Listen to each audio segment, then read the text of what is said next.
think I see what the seagulls were all on about. That is what I think it is. Fortune may have just delivered me a meal. That's gonna be good. Or it's gonna make me violently sick.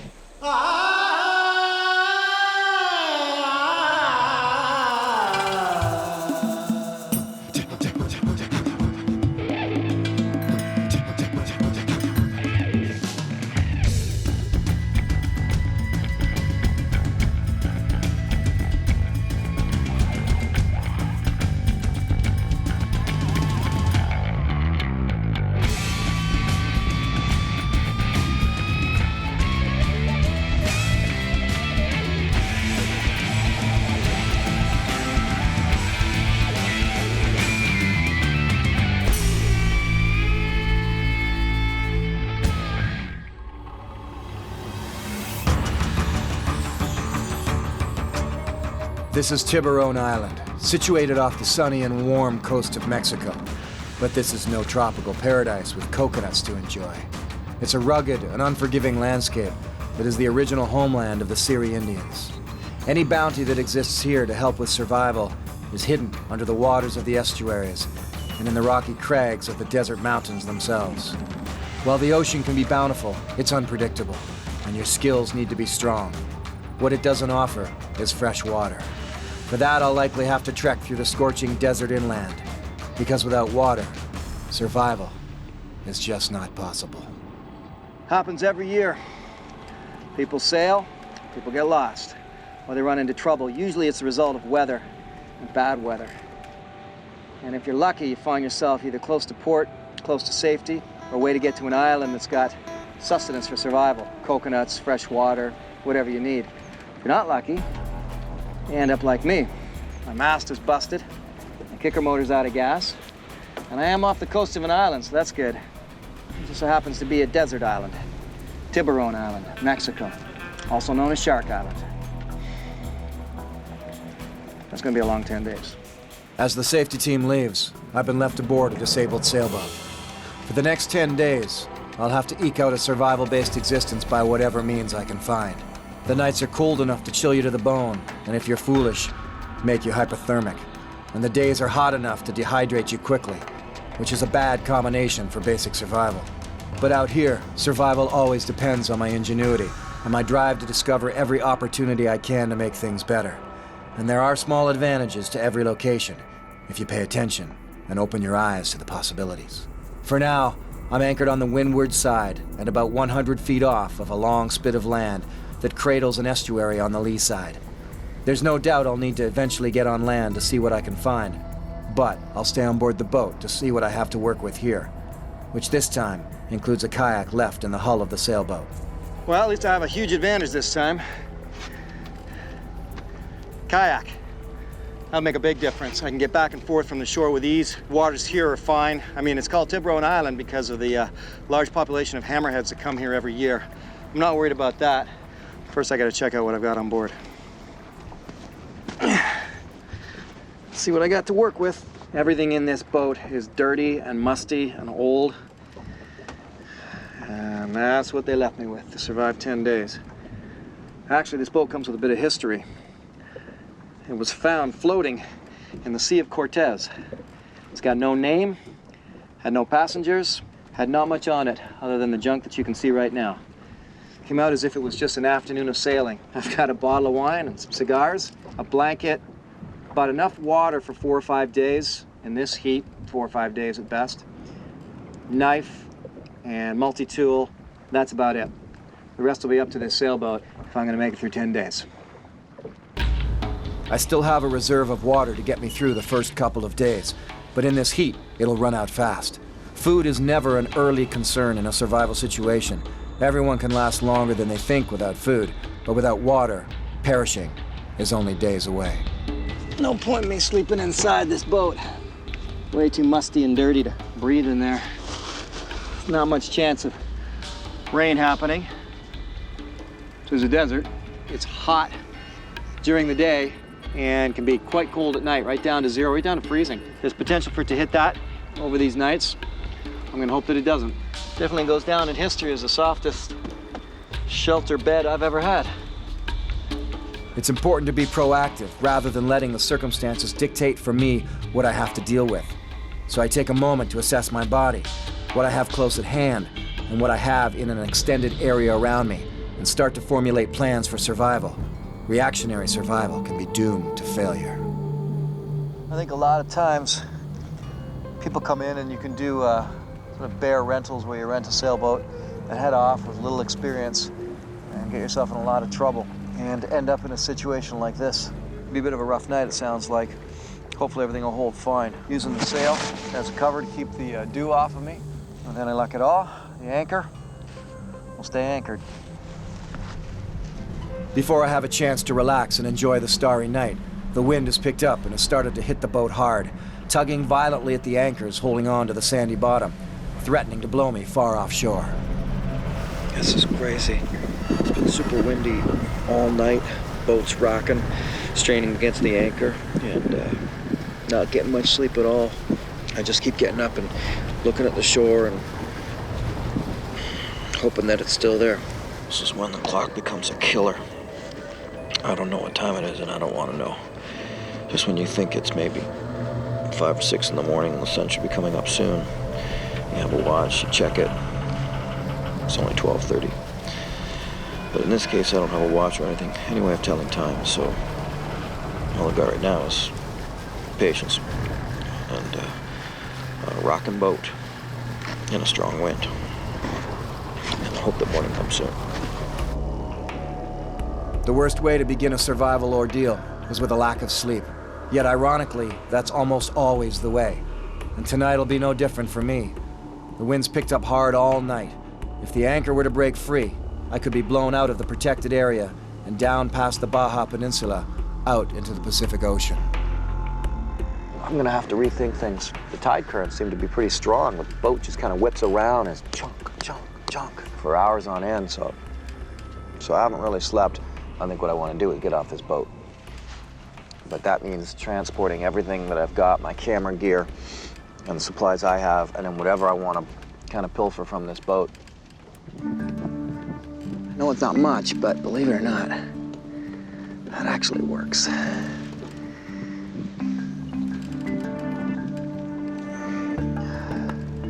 So there, just by wiping down the deck of the boat, and you gotta be careful because there's bird poop and stuff on the boat, but able to get some water. And water's gonna become really important pretty quick. The other thing I can do, I'm only able to do it a very, very small amount at a time. Take a mouthful of seawater.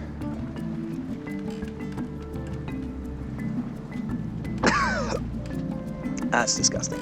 You can't have too much of this stuff because it's very dangerous to intake seawater. Very, very dangerous. If I take just a little mouthful a day, it actually puts a lot of minerals and nutrients into my body. I would only do this because of the fact that I have some fresh water with me. Without fresh water, ingesting straight seawater can cause an immediate lessening of thirst. But shortly afterwards, the sensation of thirst returns even stronger. The kidneys strain in a losing battle with the sea salt and soon fail. Cells become dehydrated, affecting the brain and causing hallucinations, delirium, and eventually madness. Death is not far behind. Fishing net, some ropes. This is all going to be good stuff. I just got to get it across to the island.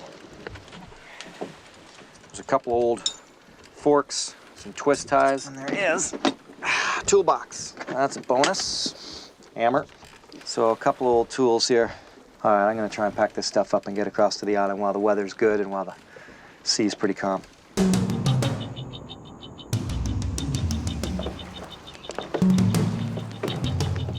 Surviving with camera gear is always a pain.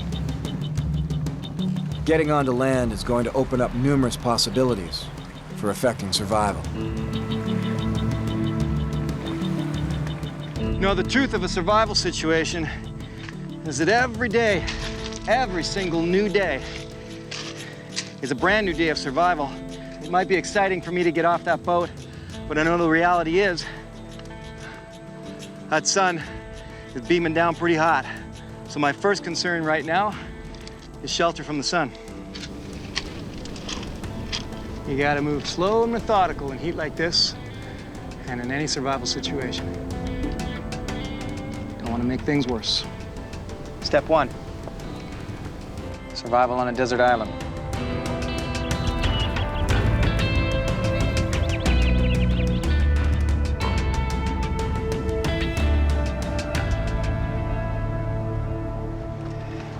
Well, I'm shut down by high tide, gusty winds, can't get out to the boat, and the sun is ridiculously hot.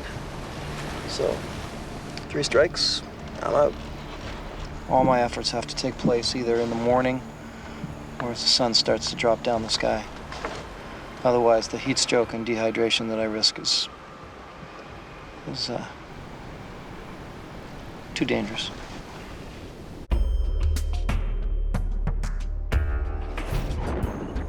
I'm into my second day of survival on a desert island in Mexico, and there's no time like the present to find ways to better my situation. I'm sitting here getting antsy and thinking about things, and I think I just had an idea. There's a lot of junk on this beach. It's just rope and tin cans and plastic and bottles everywhere. We'll see if I can come up with a way to make water. With the right supplies, surviving on the edge of the ocean without fresh water is still possible.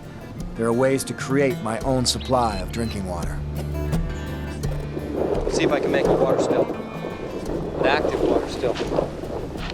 Not one that's just dependent upon simple condensation. See if I can make one utilizing fire. There's all kinds of junk up in here.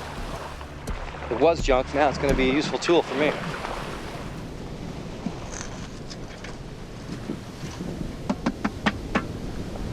That's not rusted through.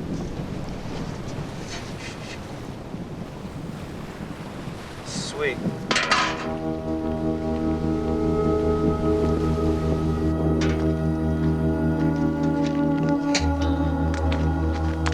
I'm gonna have to create a little bit of a trough so I can feed the fire without having to lift off the bucket. Well, those tools that were in the sailboat have come in handy. In a situation like this, it's good to think like an engineer.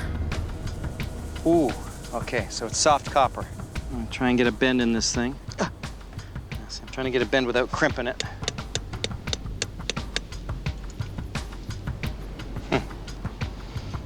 That should work, actually. All right, that's a good sign. Now I'm gonna have to find a way to tighten a seal on this thing all around the edges. I might have to sacrifice something. The simplicity of distilling water is simply creating steam and somehow collecting it to drink. Just trying to make the seal a little tighter by putting that material in there. So if you haven't caught on, what's gonna happen here, or what I hope to happen, is I'm gonna get a fire going underneath this bucket. The salt water will hopefully boil, come out through this pipe. The steam will hopefully cool. I'll have a cooling system down here. So I've got salt water in the jar, and when this fills up with water, that should help to keep cooling the steam down. So fire down in here, heats up the barrel, comes out the pipe, down into that bottle. Cool water down below helps to condense the steam, and hopefully I get a drink of water.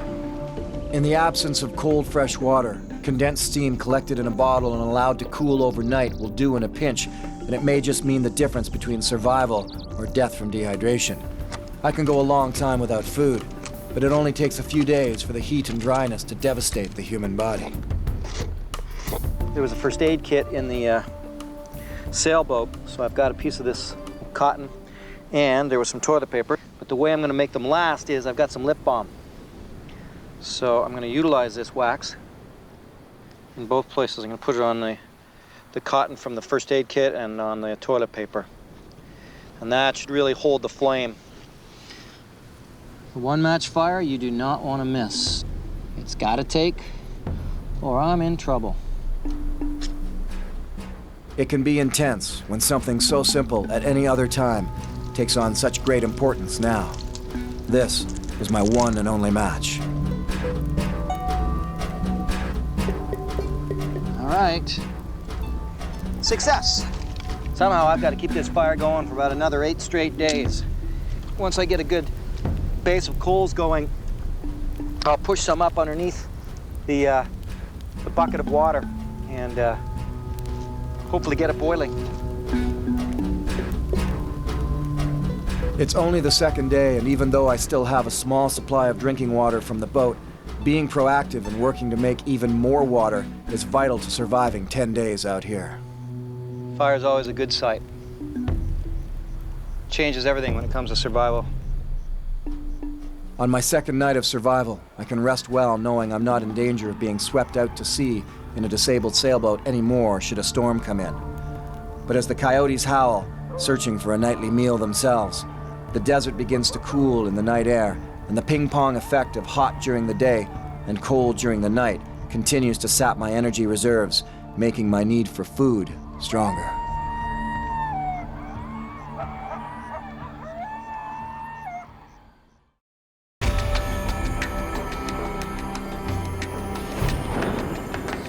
On my third day of survival, I can start to get a handle on just how long and slow the tides are.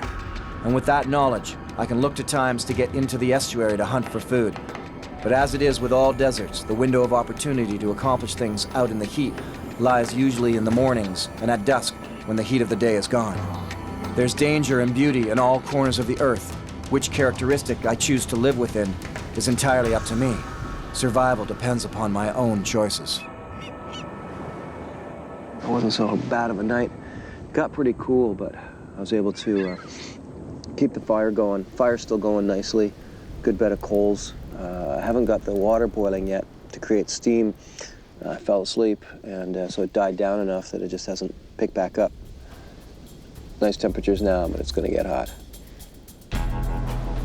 This is not so much an estuary in the classic sense of the word, for there's no fresh water running into it on a steady basis. That really only happens here when rare storms come through. Yet it is a well-protected lagoon area and should serve as fertile hunting and fishing grounds. I know an estuary like this will be just filled with stingrays, so I want to protect my feet and my calves somehow from getting stung. I've got to make something to protect me, and I think I know what I can grab off the boat to do that.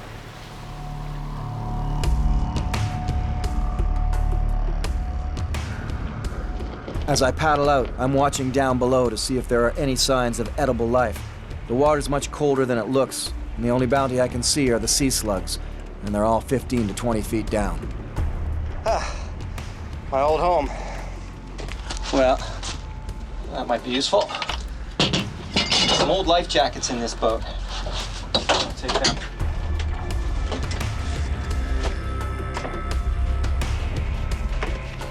As much as this sailboat is kind of romantic, I'm still happier on shore. I'm fortunate. I've got no issues with repurposing my belongings to aid in my survival.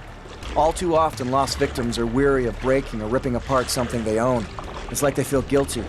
Yet that guilt needs to be lost quickly if you expect to utilize your surroundings to the best of your advantage, so that you can turn a possibly horrific ordeal into a manageable one.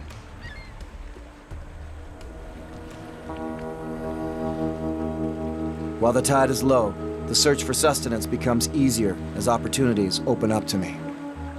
Look at this. See this estuary here? Like it's just full of wildlife. There's all kinds of herons and cranes, egrets. Yeah, it's just beautiful. There's spots where some of the trees over there, loaded with birds at times, look over and they're just all sorts of white blobs in the distance. And it's all the birds hunting, fishing. There's a lot going on in this estuary.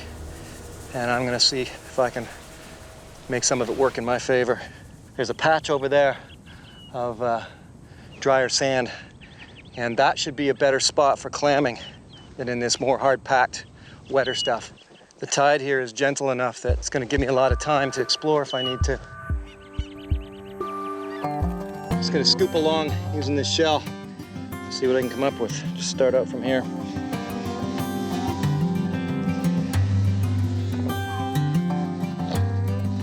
Hey, look at that. What did that take? 15 seconds? Clam. 2 clams. 3. 7, this big one. Not bad, because I'm already getting to the point where I'm getting a meal. It's not all that often in a survival situation where you come across an opportunity to simply and easily gather more food energy than it takes to do the gathering in the first place. It's a big field. It'll feed me for a while. It's counterproductive to walk a mile only to find enough food to fuel a half a mile. So walking 50 yards and gathering this easily is a lucky find. You do get a feel for it after a while. What I like to do is scoop like this and then drag my knuckles in behind. Sometimes my knuckles actually feel something that the shell didn't hit. Or when you hit pay dirt. Look at that. That's just a few minutes work, and I've got dinner. This is where I gotta start being careful in terms of stingrays. They're on their way back up from the south as the warmer weather starts to return. And they come into these estuaries by the thousands, so it's not likely there's any in these little puddles, but they do get trapped.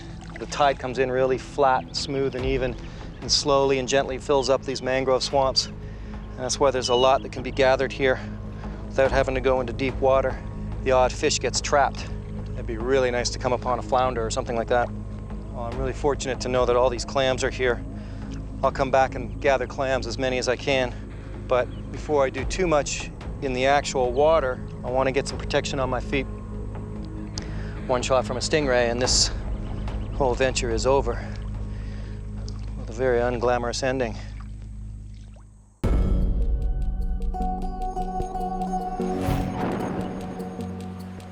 Three days, surviving on a desert island. And as the tide slowly comes in, the water covers over all of my clam hunting areas, and I'm finished for the day. Nature is forcing my hand, so I'll take to the ocean side to see what else I can dig up. It's just time to go and gather some more firewood. There's so much wood all the way up and down this shoreline, it's easy. But I also see some seagulls messing around up at the edge of the water here. I want to go find out what that's all about as well. Huh. Well, I think I see what the seagulls were all on about. That is what I think it is. Fortune may have just delivered me a meal. Whenever I spot lots of bird activity, I know something's up. And that's how I came across this little bit of food I can scavenge. Unfortunately for me, I'm not familiar with how to cook and eat squid, or even which parts are edible. And that's the trick of even finding or gathering wild edibles, whether something from the sea like this or wild plants. If I'm not sure what it is I'm eating, or how to eat it, I can take a great chance at making myself very sick. And all too often, lost victims take the chance and eat something that kills them. Now I got myself a meal. Ha! That's amazing. I've been walking this beach back and forth, and I keep running into sea slugs, but nothing else. And then this, just hanging there. That's gonna be good. Or it's gonna make me violently sick, one or the other. Happened to me in Alaska, and I came upon a spot where an eagle had just dropped a fresh caught salmon. And you can take advantage of that for a survival meal. Absolutely. I'm probably wasting more of this than I should, but I'm being honest here. I've never done this before, never eaten one of these guys before, so I'm not taking any chances. I'm cutting off all the little grippers here. This is gonna be good. This gathered food from the lagoon and the ocean will go a long way in boosting my energy. I'll make use of a few things I got from the boat. Cooking up this calamari. There's these forks, twist ties. Sweet. The heat of the day is pushing down on me now, but I'm still gonna go and cook this calamari while it's still fresh. It's so fresh that the tentacles are actually still moving. Now we're talking squid. All right, I have no idea of knowing how much you're supposed to cook this.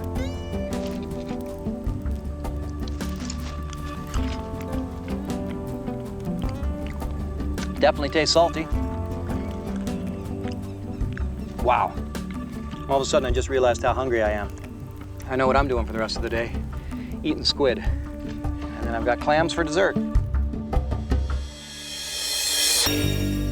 Under the desert sun, as my own supply of water depletes quickly, it becomes more and more important to be making as much water as possible. Now that I have food, my body needs even more water, just for digestion.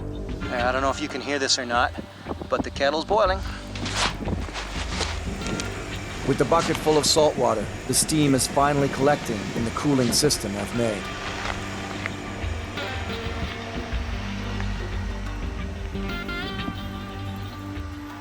Look at that. That's amazing. That's basically 1 day's worth of distilling and whatever that is, 500 milliliters or so of liquid.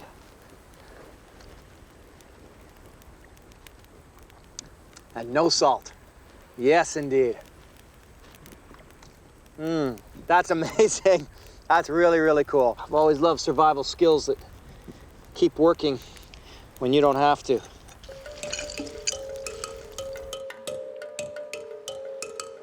That sun's gonna drop fast like it always does, so before that happens, it's time for clam bake. I've actually returned some of the smaller ones back to the estuary. There's no reason to be greedy here, and it's better for their population to not just go in and just clear them out, so I've kept only the big ones and thrown all the little tiny ones back. The young ones, give them a chance to grow. It's real simple. All I have to do is put them on the coals. Best way to do this is take it and just put this, the hinge end down into the coals, and then they'll open up at the top.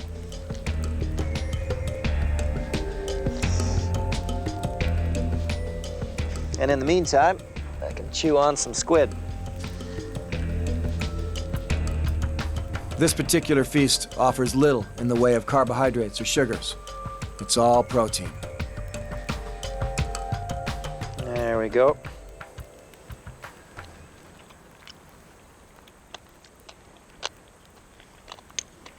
Oh, that's really good. That is really good. Sun's going down pretty quickly. I've got clams, got my squid. Oh, yeah. Wow, that's good. Now, if only there were coconuts on this island, that would be a big score.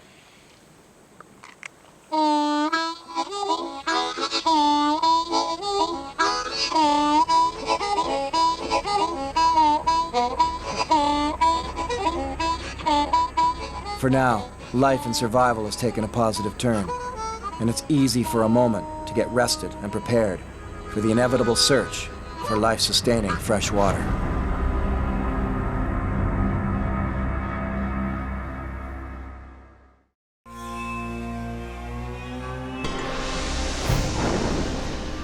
It's been 4 days of survival, and to get myself into the deep waters of the lagoon to hunt for more food, I'll have to take chances with the stingrays.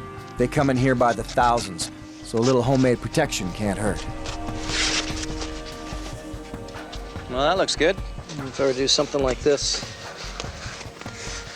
my feet are going to sink into the mud as I walk, so something around my foot itself might be kind of useless. This could appear to be a little overkill, but an injury, any injury, while in a survival situation, can change things for the worse, and all it takes is the wrong step in the wrong place. That's not bad, actually. So if I'm walking and I'm testing, if a stingray does shoot up and hits me in the calf, at least I'm protected there. Surviving alone is one thing. Surviving alone and injured is quite something else. Stingray shin pads.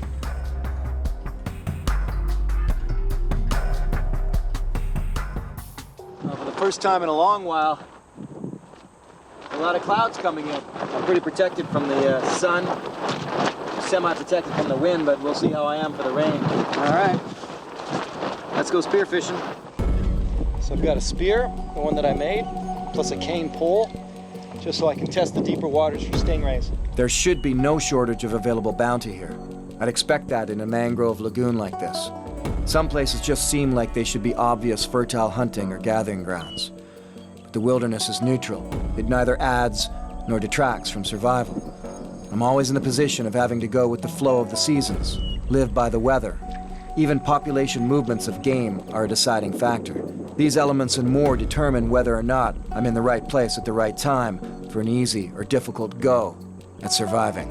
Any fish that are coming in and out of the estuary are gonna come right along this path. Water's very cold, a lot colder than I thought it was. Hard part is just being able to see into the water, the ripples. Just looking for anything, crabs, maybe a flounder going by.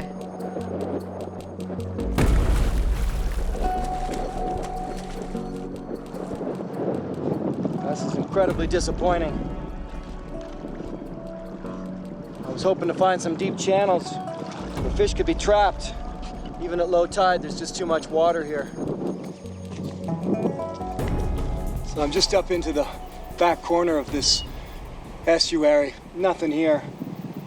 I was hoping to find some more pools of water where fish might be trapped, but nothing. Everything's a little too shallow. What I am able to find are these oysters attached to the rocks and the roots of the mangroves. After a day of hunting, they'll have to do as my only catch of the day. It's actually really easy to get them off the roots. Easier than when you're trying to get them off rocks. At least I know these are here. They're not going anywhere. Like the clams, these oysters are going to be high in salt. Pretty much the worst thing for me to intake with dwindling water reserves. But for now, I'll take in the nutrition to help keep my energy up so that I can continue to survive and even thrive. There we go. Well, that was worth the effort. Cheers.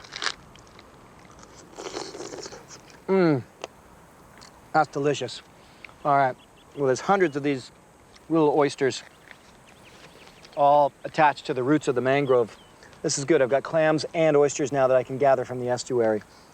The seawater slowly makes its way back into the lagoon, and I lose my easy hunting grounds. I'm just clearing away some of this skin. I cut one off a little while ago, and it seems to be doing better. This one here is still looking bad. I'm gonna need these blisters to be healed up. I'm not gonna be able to walk in these boots. So hopefully the salt, the sun will heal these up and I'll be back on my feet again and able to get out of here. I'm going to gather a bit of food, making a bit of water. The waves are rough, they're holding me in. It's not like I can get out in the ocean right now. And you just start to kind of go inside yourself in a situation like this. No matter what anybody tells you, no matter what TV you watch, the reality is that solo survival is a lonely experience.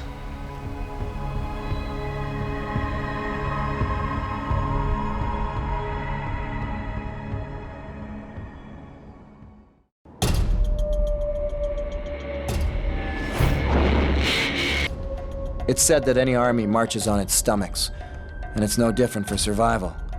Stomach problems can knock you out of the game quickly. Oh man, I don't know what those oysters did to me, but they're not sitting in my stomach very well. In a survival situation, there's two things that knock you down really quickly. Shot feet and a rot gut. And right now, I've got both.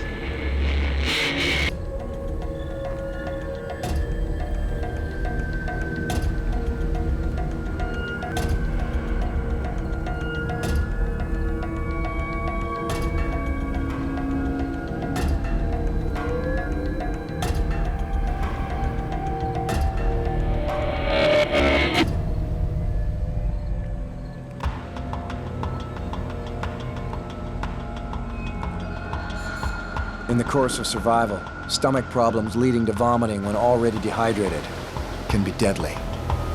I'm just trying not to throw up right now.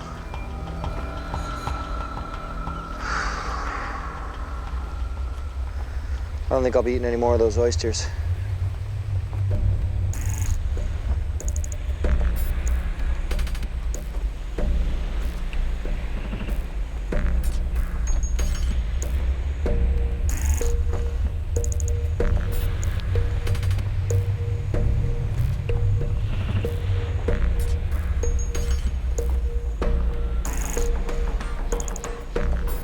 This is the true hardcore reality of survival.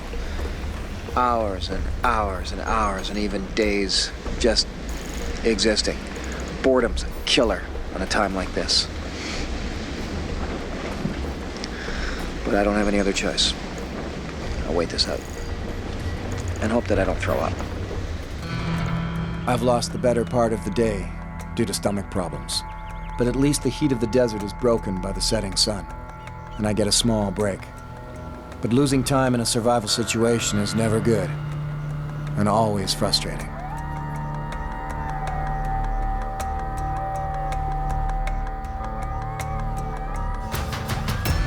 It's been 5 days of survival in the desert, where the nights are cold and the days are hot. But the Mangrove Lagoon area has proven to be a great location for gathering food. Finding fresh water is a bigger problem on the ocean's edge, and dehydration comes quickly.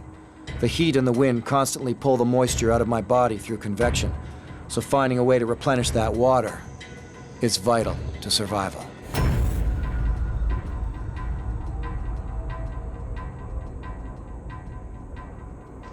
No matter what way you slice it, it gets cold here at night. There's a strong wind still coming in off the ocean and blows on me here all night long, which means I have to spend most of the night just stoking the fire. The sun's just coming up now, and hopefully, actually I think if I stand up I'll be in the sun. Yeah, there it is, it's on the feather. Once the sun hits, it's a world of difference. It takes a chill right out of your bones. You spend the last 2 hours of any night just staring at that horizon going, come on, sun, come on. And it's gonna go from cold to very hot very soon.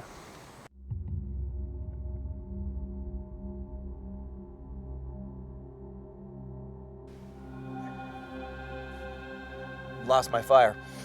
You can just feel some faint heat. This is not good. I lose the fire now. Got no way of getting it started again. There's heat in this.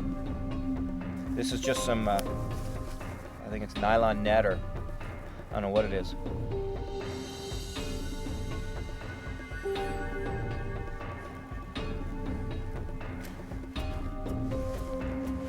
Okay, I need some more finer shaved down material. I'm gonna need some fine shavings no matter what.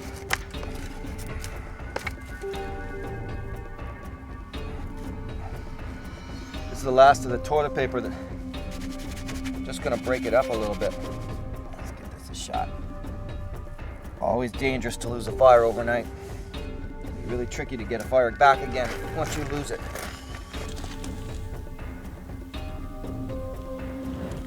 There we go. Yeah. All right, that did the trick.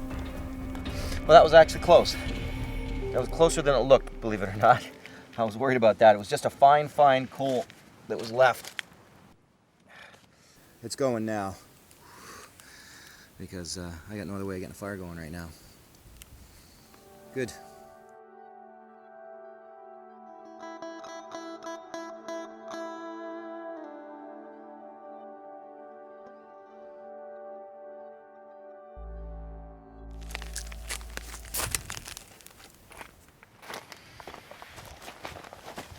Well, I thought that I'd eaten up all of my squid, but actually a couple pieces had fallen off to the side of the fire. So as of today, unless I get some more clams, that's breakfast, lunch, and dinner.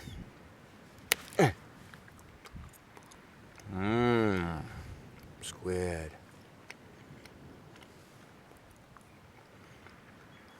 So long as my energy is still good, there's no point in not looking for more opportunities to aid in survival. It's always important to know what's just around the corner. I'm going to take a long walk along the beach, see if I can come across any other squid or something else that might be edible that might have washed up. Probably do this every morning, you never know. The coyotes sure have a run along this beach. Every night I hear them yipping and yelping. And they're obviously coming in real close to me. Not close enough for me to see yet, but I know they're here. Way up ahead of me on the beach, I can see a couple of coyotes running down at some of the shorebirds. I haven't been this far down the beach before. Yeah, that's a coyote for sure. Yeah, he was watching me, let me get in real close. Starting to feel like Dances with Wolves here. Dances with Coyotes.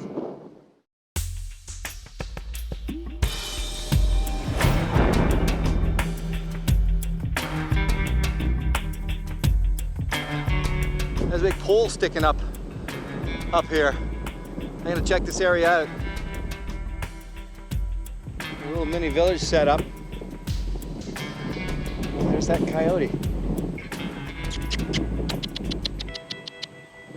He's curious.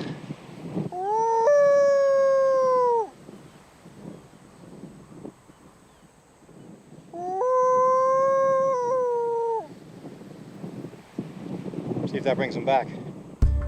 Little villages like this one are usually set up nowadays by the military to try to stop drug smugglers from moving up and down the coast. They stay out here and keep their chase boat hidden, ready to rush out and apprehend smugglers out on the ocean. And this is the whole trick to survival. If you can be proactive, if you can move around, if you can check out where you are or what's around you, you never know what you're gonna find. You stay put and wait, and you're not sure if rescue's gonna come. You don't know what might be right around the corner. Sometimes it could be a cabin. Sometimes it can be food, sometimes it can be rescue. So just even doing this walk along the beach reveals new things to me. Things I can make use of for survival if I need to. While walking back to my beach shelter, I see that the boat has slipped off its anchor. It's being blown into the shore and destroyed slowly as wave after wave digs the keel into the sand bottom.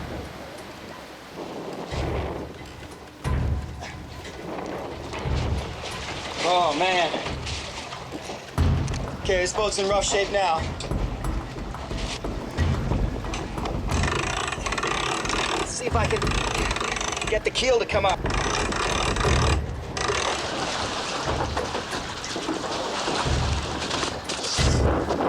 Yeah, I can't get the keel to come up. I'm trying. I don't think that's doing anything. It's probably snapped off and broken. And now it's stuck in the sand here. This sailboat's definitely seen better days. It's done.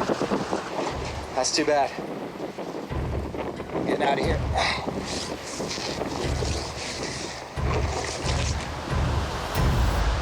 That's a done deal.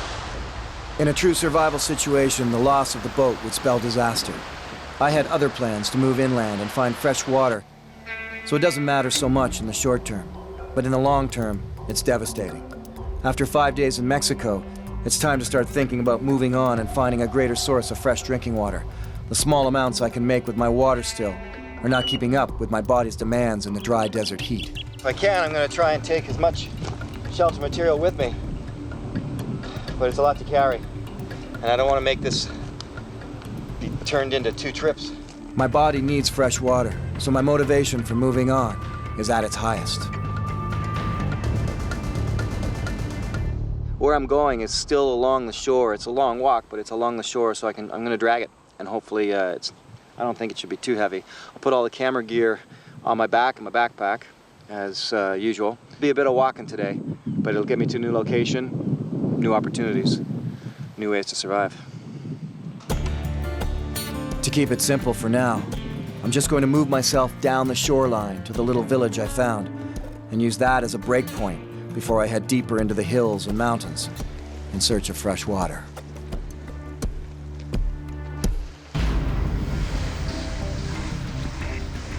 After 5 days of survival on Tiburon Island in the Gulf of California, I've been able to make water and find food, but I can't distill enough water to meet my body's needs, and I'm only halfway through this.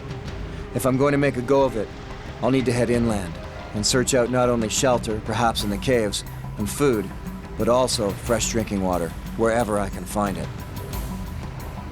Perhaps game trails will lead me to it.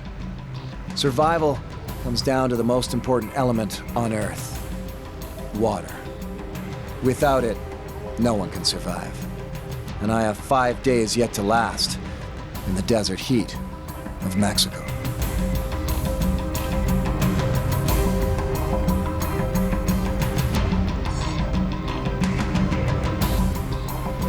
First, I gotta come back for you too.